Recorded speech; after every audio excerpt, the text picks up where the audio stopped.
everyone, welcome back to my channel. My name is Justina and here I like to make, create, and inspire fun art things with you through my DIYs. Today, as you see by the title, I have all new fall DIYs that are so easy and budget friendly that anybody can do in minutes. As you see, also I have someone back that I created before, but this one is to help improve one of my DIYs. If you are new here, I hope you stick around by clicking that subscribe button. If you aren't, welcome back and I hope you enjoyed today's video. Also, if you enjoyed today's video, don't forget to hit that big thumbs up button. It does help out my channel, and without further ado, let's art today. Jumping right into our first DIY, I want to make a fall wreath. Now, I'm all about saving money, so I am reusing a wreath form that I used in a previous project. It's just covered in burlap. The second thing I need for this project are these fall leaves. Dollar Tree carries these fall leaves every year around this time, and they come 100 in a pack. I'm just placing them in the center so I can get a feel of what color leaf to grab next. I'm just hot gluing all the leaves all around the wreath form in no particular way or order. I want them sporadically everywhere. I also have some of these maple leaves that are from Dollar Tree Florals, and I will cut them off the stem and add them to my wreath form. This DIY is so easy and so budget friendly, but really makes an impact on your fall decor. At least for me, I really love all the different color of the leaves that are in this pack, and it really puts me in the fall spirit. Now, Dollar Tree does carry different types of leaves this year that you can still make the wreath with and still have the same effect. So as you see here, I didn't completely cover the wreath form with the leaves because I wanted to add this sign. Now, I made this sign in a previous project. If you would like to see how I did it, I will link it here in the upper right hand corner for you and in the description box below. So since the sign was already completely done, all I needed to do was to attach it to my wreath form. And to do so, I'm just using my all-purpose hot glue stick with my hot glue gun. After that was attached to the wreath form, I did add leaves in where I saw there were little holes, but after that, this DIY is done.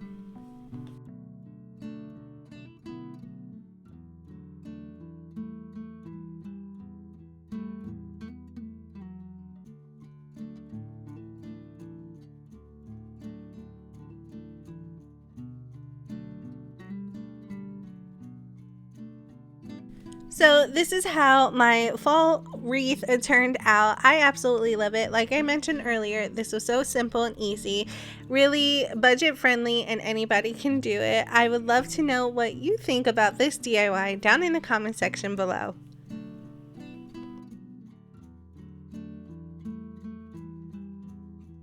Jumping right into our second DIY, I want to make a banner, and to do so I'm using some of Dollar Tree's felt shapes. This one is of a pumpkin, well actually a jack-o'-lantern, where you push those pieces out and it reveals his face. But I won't do that, as you will see here shortly. Next, I have this burlap ribbon that I found at Big Lots. It does say $5, however, it was about 80 or 70% off. I only paid like $2 for that whole roll. So the first thing I did was take some of those jack-o'-lanterns out and I placed them to the side. So as you see here, I only have 6, but I will use more later. Once that was done, I am now trying to figure out how to make my banner. I placed the jack-o'-lantern on top of the burlap ribbon to make sure I had enough space to cut out a ducktail at the bottom. I then took a pair of scissors and cut out that piece. I then used that piece to cut out the remaining burlap ribbons that I need for this project. As you see here, I have enough pieces for my little banner. Next, I'm folding that burlap ribbon in half to make my ducktail. This burlap was really thick, so trying to make it as even as possible was a little tricky, but I got it down. Next, I'm just taking a pair of scissors to cut off that duck tail. I will then use that same burlap as a guide for the remaining of my banner. Now it's time to assemble everything together, but I do want to mention I am going to put a word on top of the pumpkins, and to do so I have two different types of lettering. I have this poster pop out letters, and I will also use these sticker letters from Dollar Tree. So to attach everything together, I am just using my hot glue gun. I add some hot glue to the back of the pumpkin, but before I push down, I actually turn the burlap ribbon around so that I can take a popsicle stick and smooth it over. Because there are holes in the burlap itself, the glue actually seeps out, and I didn't want it to stick to my table. Next, I'm taking one of those poster letters and adding hot glue to it as well, and placing it in the center of the pumpkin. And just for fun, I did add a little fall leaf to the pumpkin, and then I set that to the side to work on the next few letters. Now, I won't show you every banner I made because it's pretty repetitive, but when I got to the second letter, I noticed that it was a little flat, so I wanted to add something different.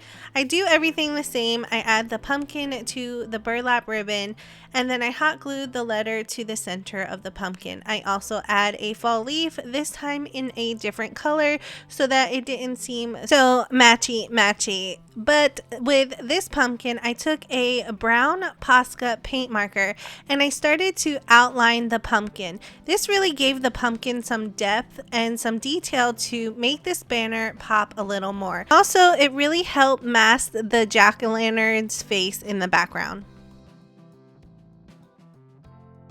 To hang up my banner on a wall or on something, I needed a ribbon, and to do so I'm just using this orange glitter ribbon. It does say it's 12 foot long, and I do use the whole roll. I'm attaching the ribbon to the top of my banner using my hot glue gun, but making sure that it is as straight as possible to cover that little jagged edge where I cut the burlap with, and this completes this DIY.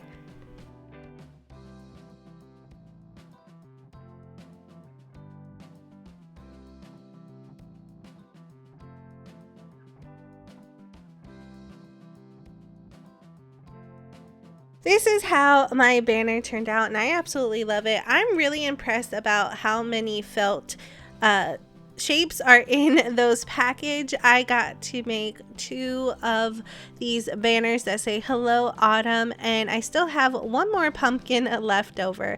I would love to know what you think about this DIY down in the comments section below.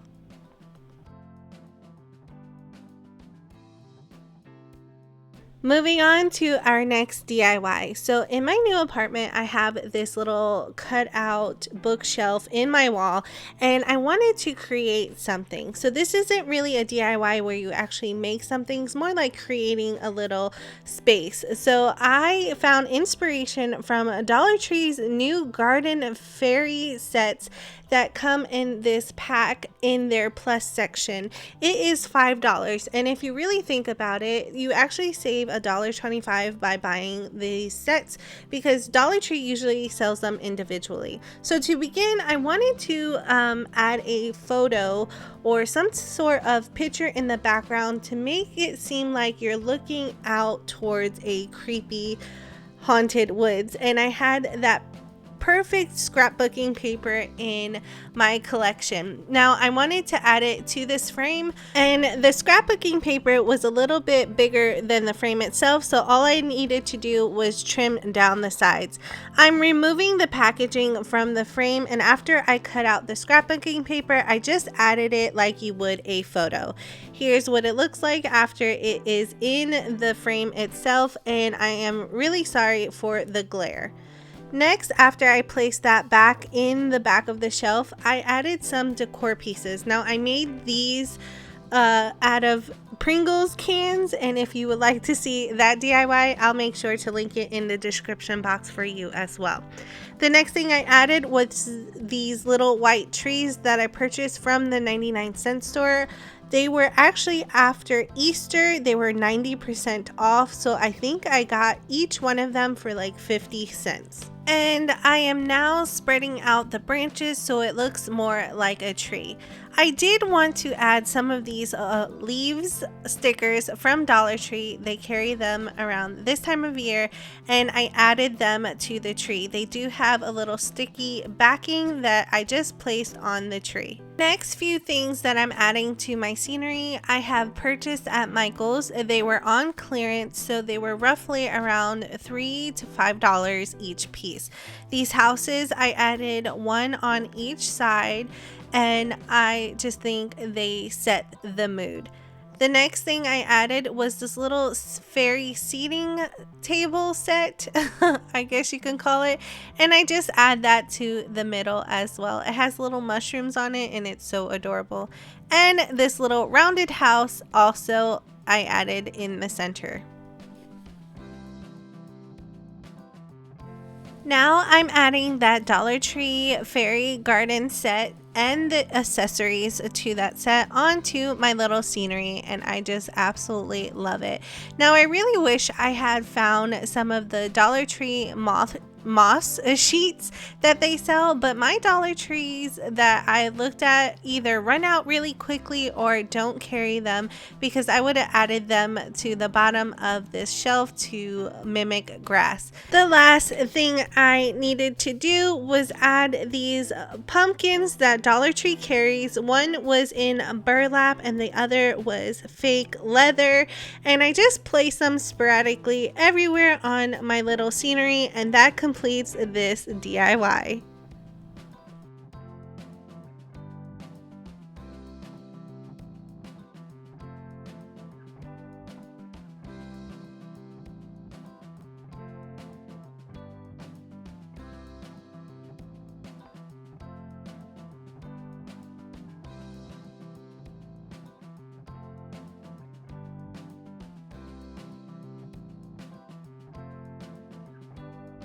Once again, here is how my little fairy garden scenery shelf turned out. I absolutely love it. I really want to make more of these all around my little apartment, just to add a little scenery here and there. But I would really love to know what you think about this DIY down in the comment section below. Here is a quick overview of everything that I have created today. I really had a blast making each and every one of these DIYs, especially the last one of the fairy scenery shelf. I just love it, and I really want to make more of them. If you would like to see more of them, I would love to know down in the comment section. And since you are there, don't forget to tell me which one was your favorite DIY of the day as well. If you are new here and haven't yet subscribed to my channel, I would love for you to do that today. All you have to do is click on that big red subscribe button down below, and make sure to click on the bell notification so that YouTube can always notify you when I upload a new video. And I would love for you to be part of my virtual art family. If you enjoyed today's video, don't forget to give me a big thumbs up. I would love to try to reach 100 likes today. It really does help out my channel. Also, if you would like to help support my channel, I have a buy me a coffee page. All you have to do is click on the link down in the description box below, and it will take you to that page where we can also chat over there, and you can see upcoming videos in the future. And I also give out some shout outs on my next video. If you recreate any of my DIYs, I would love to see them. All you have to do is tag me in my other socials. They will be linked in the description box as well. I had so much fun creating these DIYs today, and I hope you enjoyed. Thank you all so much for watching. I will see you in the next one.